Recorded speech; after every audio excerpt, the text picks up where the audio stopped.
Essa história começa longa. Né, lá na década de 70 eu tive contato com os trabalhos comunitários e de educação popular, na perspectiva do Paulo Freire. Né, e esse trabalho tem muito a ver com essa perspectiva de valorização da cultura popular, do saber popular. Esse projeto é muito legal. Para mim, caiu do céu, porque tem tudo a ver com o que eu gosto de fazer, né? Esse grupo que a gente participa, né? Eu coordeno junto com outro facilitador. Aquilo ali para mim é bom, porque é fácil falar da gente quando a gente está entre pessoas que passam pelas mesmas coisas, né? Então, é legal, né? A gente se abre, é legal você poder ajudar o outro, você conta coisas da vida que não contaria para ninguém e fica só entre a gente. E aquilo ali acaba fortalecendo a gente, ajudando, não só, no meu caso, a mim, como aos outros que participam, né? Que, assim, a gente tenta ajudar. Tamo junto, né? Tamo junto. Depois eu fui fazer meu doutoramento na Inglaterra e foi meu primeiro contato com o movimento dos usuários de serviço de saúde mental lá, que são muito fortes, se organizaram desde a década de 70 e a base dessa organização eram os grupos de ajuda mútua. Foi nesse momento que eu também comecei a ter um intercâmbio com o Richard Weingarten, que é uma liderança dos usuários lá nos Estados Unidos, e ele nos ajudou a entender por dentro a proposta dos grupos de ajuda mútua. Eu acho, sabe, que o usuário tem uma competência, um conhecimento da doença e da recuperação muito assim, especial.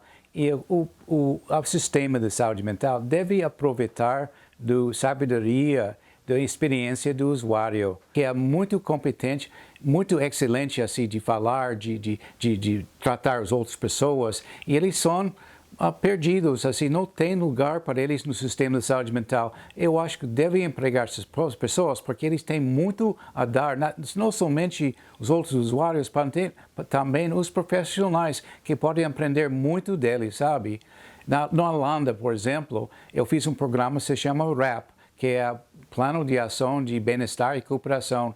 É um curso que é dado dos usuários para outros usuários, mas na Holanda eles deixaram o usuário treinar os empregados, os profissionais. Os profissionais ganharam muito, eles acharam de muito valor de conhecer assim, a doença, o transtorno mental com os usuários, como eles pensam. E eles acham, os empregados lá da Holanda, achavam que a experiência de RAP, aprendendo a controlar os sintomas e responder aos problemas de saúde mental cotidianos, foi um valor muito grande. Eles ajudaram muito, melhoraram muito seu trabalho com outros usuários, sabe? Tem muitas vezes essa educação dos usuários pode ser passada para profissionais também. E usuários que sabem dar essa educação porque sentem na pele, sabe como é o transtorno, mas mais importante, como a gente pode melhorar, pode entrar a vida de novo e pode dar uma contribuição na sua sociedade. É porque é uma experiência que quase todos passam. Aí quando a gente coloca isso no grupo de ajuda mútua, as pessoas colocam as suas experiências também. É interessante porque eles colocam as experiências deles a partir da nossa experiência. Quando a gente é uma troca de experiência realmente, né? Aí isso cria laços de amizade, principalmente laços de amizade, né? E cria emoção, cria afeto. Eu fui convidada a fazer parte desse grupo. E eu trabalhei 2 anos e meio com esse grupo. E eu ia também para os lugares em que as pessoas estavam precisando de alguém para dar aquele suporte que eu recebi. E você fica sabendo mais e mais coisas, como você lidar com os seus de casa através das experiências do outro. Então, eu acho que esse é o trabalho do grupo de ajuda mútua. Você vai aprender com os outros para a sua experiência e vai passar a sua experiência para as outras pessoas. e esse grupo se termina sendo a sua família. Quando eu voltei em 1992, nós começamos, me integrei no movimento antimanicomial, que assumiu essa perspectiva também da reforma psiquiátrica a partir de 1987, e começamos a fomentar as associações de usuários e familiares. E elas foram se formando no Brasil a partir de 1992. E com várias propostas de fortalecimento também dos usuários e dos familiares. No início, nós fazíamos a confecção do manual e da cartilha. E em 2008 tivemos a primeira experiência de capacitação. E a partir dessa experiência de capacitação se formou 2 grupos que eles estão até hoje ativos. Um grupo de usuários, do qual eu participo como apoiadora, e um grupo de familiares. Então, nesse grupo de usuários que eu participo, eu pude ver, através do tempo, né, o que o Jung falou sobre o arquétipo do curador ferido. Né? Na prática, na vivência disso. Né? No consultório eu também tenho essa experiência, só que no consultório eu uso uma técnica que eu aprendi, porque eu sou psicóloga, e nesse grupo eu não uso técnica. Eu sou uma participante do grupo. Né? Eu sou uma incentivadora, de alguma forma. Se eu quiser falar, eu vou me colocar como pessoa. Se eu tiver que falar alguma coisa, eu vou falar da minha dor. Eu comecei a participar desse projeto através de os CAPs, né? Começaram a ver os familiares que poderiam se integrar nisso. E como eu já estava também com conhecimento de luta antimanicomial, participações, já conhecia até a Rosaura na época de luta, né? Mas ainda não era do projeto. E daí eles perguntaram os familiares que queriam participar e aí me colocaram. Mas eu nem levei muita fé, porque o sofrimento na época era muito. Eu ainda estava muito sofrida com todo o tratamento, todo o acontecimento com meu filho. Então era uma situação de vida dolorosa, até falei, vamos escrever, mas isso não vai dar em nada. Só que a gente teve várias entrevistas, a última foi na prefeitura, e aí foram 4 familiares escolhidos, e eu estava dentro dos 4. Então é muito bonito você ver aquelas pessoas que chegam com tanta dor, né? Tanto sofrimento. À medida que aquilo ali vai se desvanecendo, que elas vão percebendo que elas são maiores do que aquela dor delas, do que aquela doença, elas começam a tirar de dentro delas uma energia curativa e a dignidade humana aparece. E aí então eu vou dizer o seguinte, que esse projeto mexeu muito com a minha vida. Isso aí foi muito bom para mim. Não só o carinho que todos eles tiveram comigo, assim, a forma de nos conduzir para conhecermos pessoas de fora, trabalhos que eles conseguiram para algumas pessoas que têm o problema do transtorno. E eu, assim, nesse grupo do Ajuda Mútua, eu aprendi a cuidar mais, a ter mais amor ainda pelo meu irmão. Então, o primeiro desafio foi um pouco dar voz e lugar para esse grupo, né, e mostrar a potência que eles têm quanto protagonistas das suas histórias e das histórias de seus familiares. Então, a gente hoje tem os grupos acontecendo quinzenalmente aqui no CAPS. Os grupos ampliaram bastante, né, o quantitativo de usuários, de participantes, principalmente o grupo dos familiares. O grupo consegue dar uma sustentação muito forte que outros espaços não dão, né? Que é a sustentação mesmo do compartilhamento, da ajuda, do cotidiano, de poder estar final de semana junto, de poder chamar um para ir para sua casa porque você não está bem, então vamos ficar junto. Então tudo isso, essas costuras que a vida dá, o grupo consegue fazer e que outros espaços, um atendimento individual ou uma oficina terapêutica, não consegue deixar isso tão amarrado quanto esse grupo. Então o desafio foi tensionar, né, essas normativas, né, do modo de funcionamento, de um cuidado, né, e possibilitar um cuidado diferenciado nesse sentido, sem a presença de um profissional presente no grupo, mas um profissional que estivesse ali fora mediando e que os mediadores fossem esses pares semelhantes dentro desse grupo, no caso de familiares, um familiar, no caso de usuários, um usuário. E o grupo por si só ele já produzia a convivência, assim, acho que isso era muito potente, isso era um cuidado e isso era uma aposta e dialogava também com a proposta do Centro de Convivência.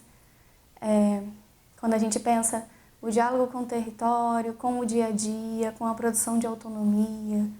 Como foi bonito esse trabalho, né?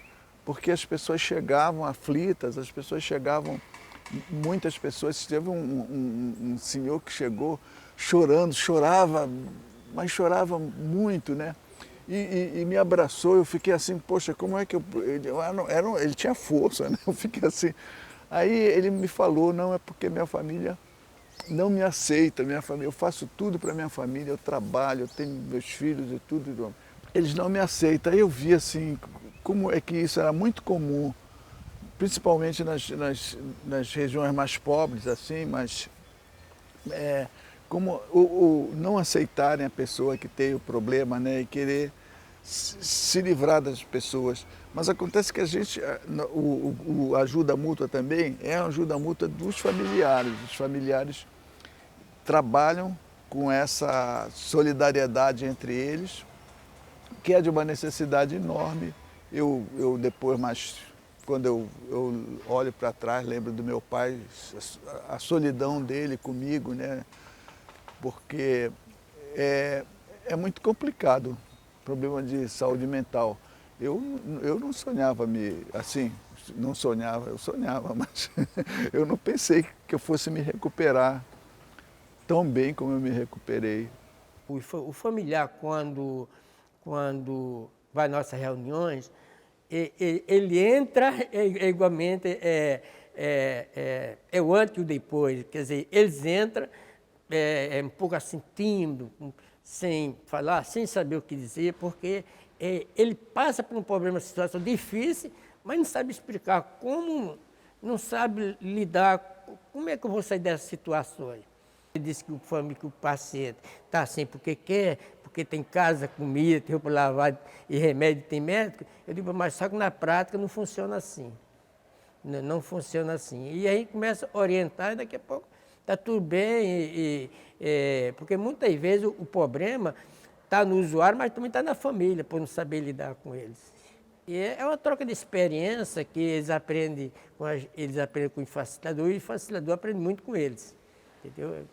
Muito bom. Em 2008, então, nós começamos a desenvolver, a partir dessa inspiração internacional, uma metodologia que fosse um pouco mais adequada à situação brasileira dos grupos de ajuda e suporte mútuo, né? Começamos, então, aqui na UFRJ, teve patrocínio da Universidade e do Ministério da Saúde. O programa de ajuda mútua, ele é um grupo onde a gente se ajuda, o nome já diz tudo, ajuda mútua. Nós ajudamos um outro. Tem vezes que a pessoa está tão turbulentada, que a gente dá a palavra quase que da reunião inteira para essa pessoa, né, visando o melhoramento dela ali desabafando e contando com a gente, que a gente entende a gente. Eu entendo o usuário me entende, porque já passou por coisa parecida, muitas vezes médico e psicólogo ainda não passou, nunca foi internado. Então o que acontece? Não sabe na pele o que é, a sensação que é fisicamente, mentalmente. Essas coisas todas é que faz o grupo ser maravilhoso. Antes era de muita dificuldade do meu marido poder entender o que acontecia, né? O que acontece com ele para que toda hora ele pediu uma internação, foram 5. E aí meu marido achava que aquilo ali ele tinha como mudar, transformar aquilo ali. Entendeu? Ele não era, porque o meu filho é muito consciente, o meu filho é muito centrado. Então, ele via que ele tinha uma possibilidade de fazer essa mudança. E a minha filha, por ser, quando meu filho surtou, ela tinha 11 para 12 anos. Você com um filho de 21 anos surtando, e você ao mesmo tempo com uma filha de 11 tendo que dar conta, enfim, provas, tudo que ela tinha, e ela ficava muito dividida naquilo ali. Ela também sofreu muito com isso. E aí, a mudança que hoje se vive numa harmonia, que hoje, apesar dos altos e baixos dele, meu marido apoia, consegue entender, o ajuda. Minha filha tem um grande carinho, ele que tinha uma rejeição pela irmã no começo, porque ela me defendia muito quando ele ficava meio alterado, e aí ele acabava se virando contra ela. Hoje ele tem um carinho especial por ela. Ele, quando ela chega, maninha, como é que foi seu trabalho, seu dia? Vai fazer suas visitas, porque ela trabalha com hotelaria. Então, isso na vida, eu acho que na nossa vida, houve uma grande mudança. Eu acho que houve uma mudança, assim, bem satisfatória. Uma transformação mesmo. Grupos familiares, eles criaram um grupo do WhatsApp, né, chamado Grupo do Alívio. E eles se comunicam diariamente, né? Não é uma comunicação que acontece só quinzenalmente, é uma comunicação diária. E é perceptível o quanto que esses familiares têm se apoiado no processo do cuidado aos seus familiares que sofrem algum transtorno mental. Né? Então eles trocam informações, trocam ajudas, trocam experiências. Então assim, é perceptível e é notável o quanto que o grupo fortalece esses familiares para que eles consigam estar cotidianamente lidando com o transtorno mental, né, de alguém da sua família ou alguém do seu convívio. Isso aí é muito importante, os facilitadores, porque eles nos orientam,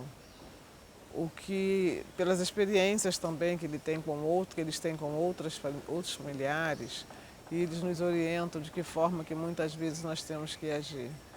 É muito fácil alguém falar assim, faça isso ou faça aquilo, mas na hora de fazer é que é o problema.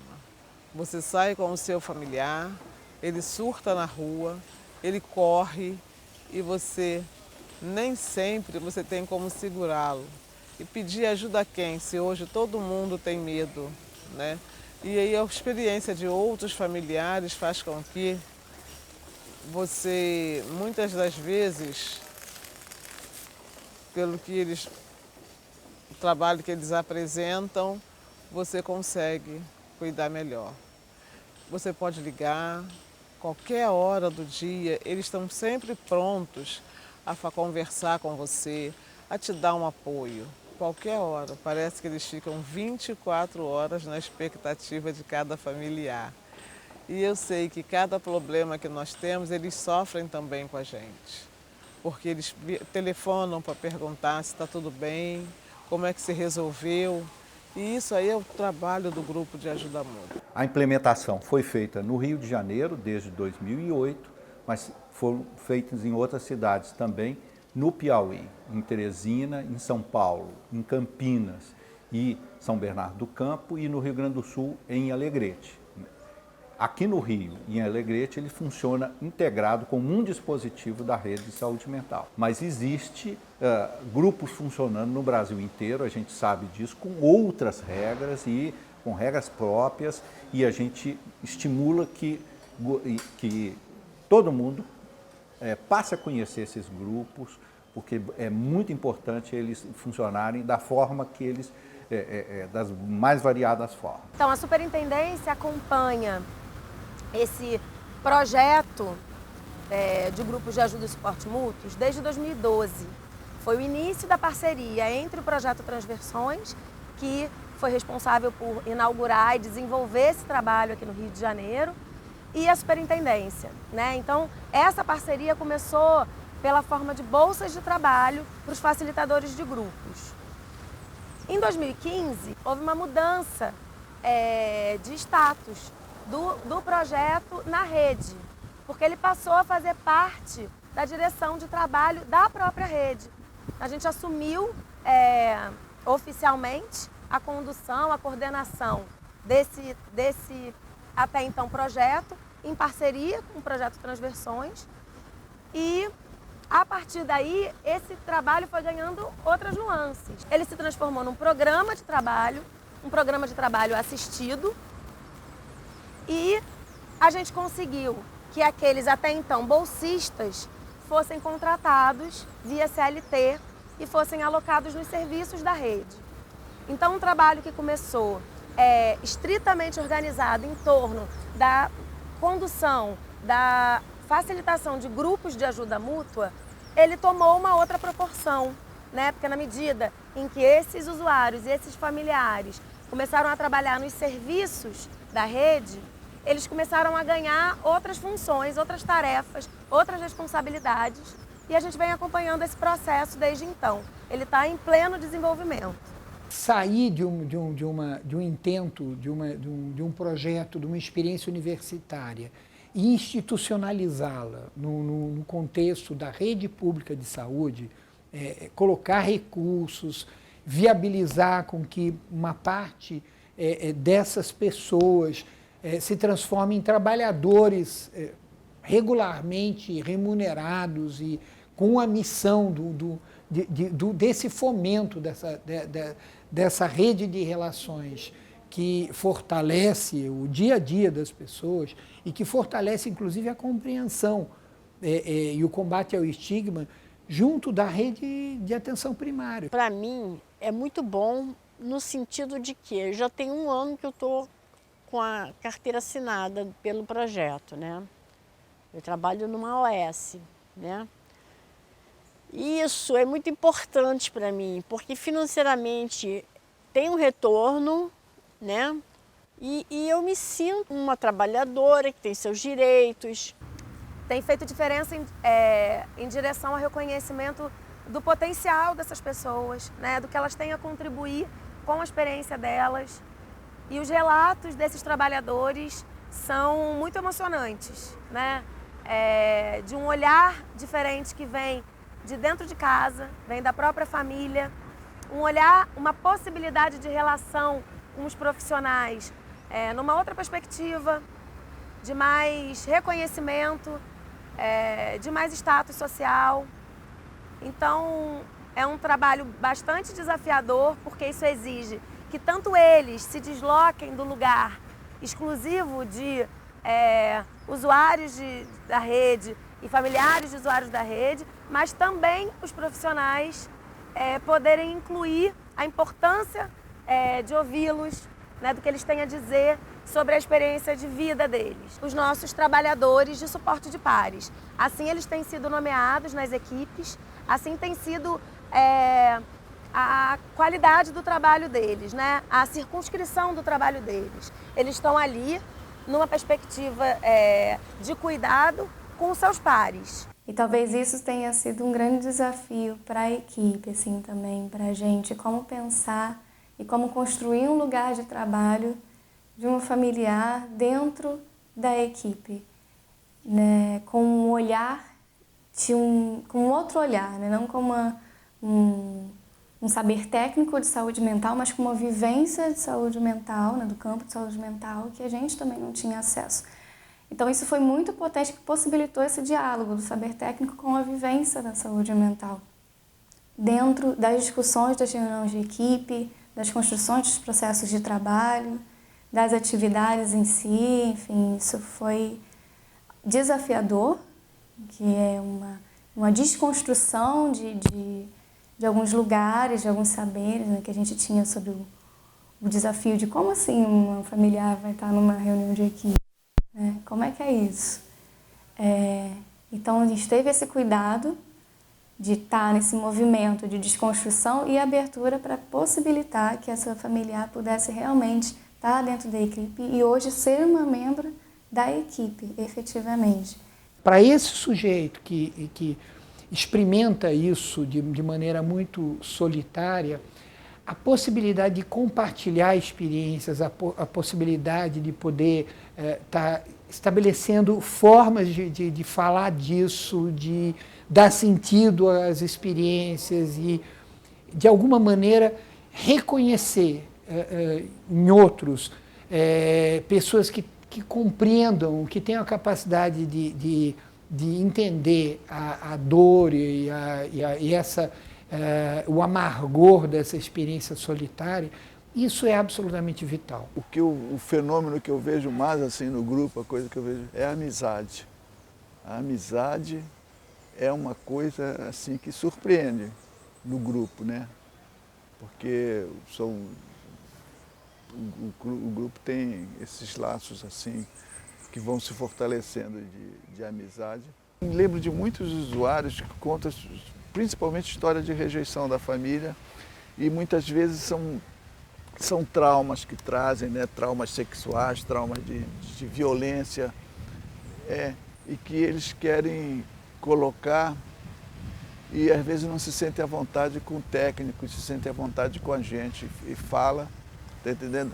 A gente fala também dos nossos traumas, a gente fala também... O grupo de ajuda mútua, para nós, é a base de um sistema de empoderamento e de desenvolvimento do protagonismo, em que, por um lado, ele desenvolve o cuidado de si, dessas estratégias de lidar, em que os próprios usuários e familiares vão, a partir desse conhecimento diário, vão lidando melhor com o transtorno. A ajuda mútua também desenvolve o suporte mútuo, ou seja, essa saída para a vida social, para a inserção social, e também para a defesa dos direitos e para a luta contra a discriminação e o estigma. E alguns vão desenvolver claramente uma estratégia de militância, de participação social mais ampla, né, junto à comunidade, junto ao movimento antimanicomial e junto às outras formas de participação política.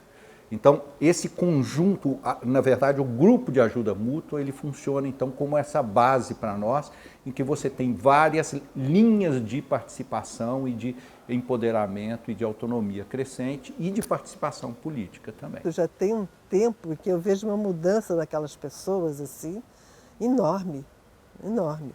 No início eles eram bem mais complicados, era bem mais difícil para nós tentar contê-los e tentar que as coisas, que o tempo transcorresse num ambiente agradável e sem briga e sem desavença.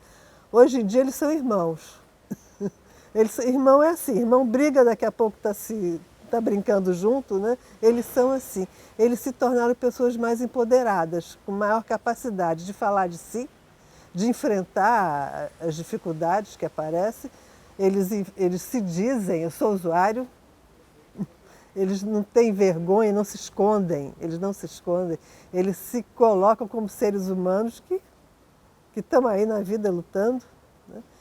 E são defensores dos seus direitos e auxiliam os colegas quando os colegas estão precisando de auxílio e eles auxiliam os colegas a lutarem pelos seus direitos também. São cidadãos. Então hoje o grupo dos familiares e dos usuários de mútua ajuda aqui no CAPS tem um papel fundamental de mobilização política, né, nesse espaço, tanto de quem vem como frequentador assíduo, diário, quanto aqueles que vêm para atendimentos esporádicos, né, para os acompanhamentos esporádicos. Então, assim, eu acredito que o grupo ele dá um lugar a esses familiares, a esses usuários, que o CAPS muitas vezes, pelo seu cotidiano assoberbado, tem dificuldade de dar, que é o lugar deles serem protagonistas de suas histórias. Como é que eles funcionam? Primeiro, eles têm, dessas linhas de empoderamento, eles são os únicos que funcionam separados para usuários e familiares. Então, tem grupos de usuários e grupos de familiares. Isso é muito importante, principalmente para os familiares que precisam de uma cumplicidade maior para poder desenvolver esses temas que depois de algum tempo eles começam a falar de temas que não soltam nos grupos de orientação de familiares, nos CAPs, na rede de saúde mental. Mas nós também agora estamos desenvolvendo reuniões conjuntas onde os usuários começam a compreender a dimensão dos familiares e vice-versa. Nós temos variados tipos de reunião com com convidados para discutir temas específicos, pode discutir só o tema específico entre eles mesmos, com vídeo, mas o tipo mais comum de reunião é o arroz com feijão, onde eles trocam essas experiências a partir da própria vida. O grupo tem um conjunto de regras básicas para o seu funcionamento. Então é um contrato que é oferecido às pessoas, foi sintetizado a partir da experiência e esse contrato e esse conjunto de regras são lidas nas reuniões e que vai dar poder aos facilitadores para coordenar a reunião. Essas são as publicações que expõem a nossa metodologia. Elas estão disponíveis na internet, bastando apenas colocar cada título no programa de busca e baixar em seu computador. Elas utilizam uma linguagem bem acessível para usuários e familiares e boa pesquisa. Exemplos dessas regras. Primeiro, sigilo. As pessoas não podem divulgar o nome de quem participa, nem dos temas e do conteúdo da reunião. Isso garante que as pessoas tenham confiança de se abrir nessas reuniões.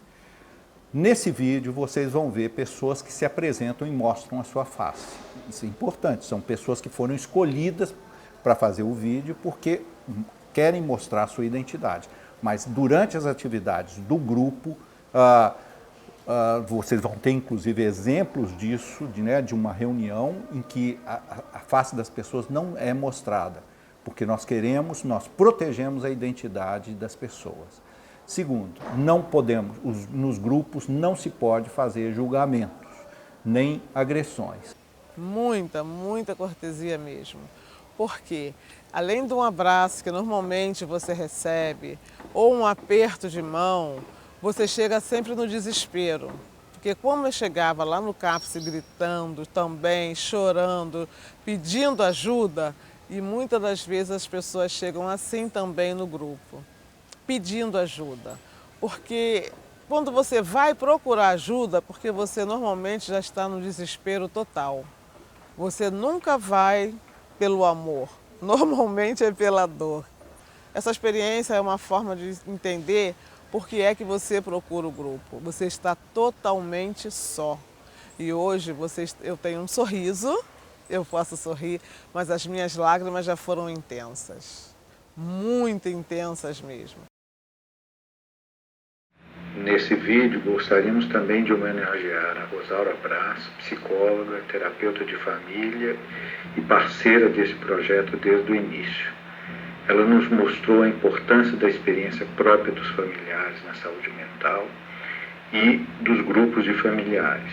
Infelizmente, ela nos deixou em 2015, mas deixou conosco não só saudade, mas um imenso legado do qual somos muito gratos.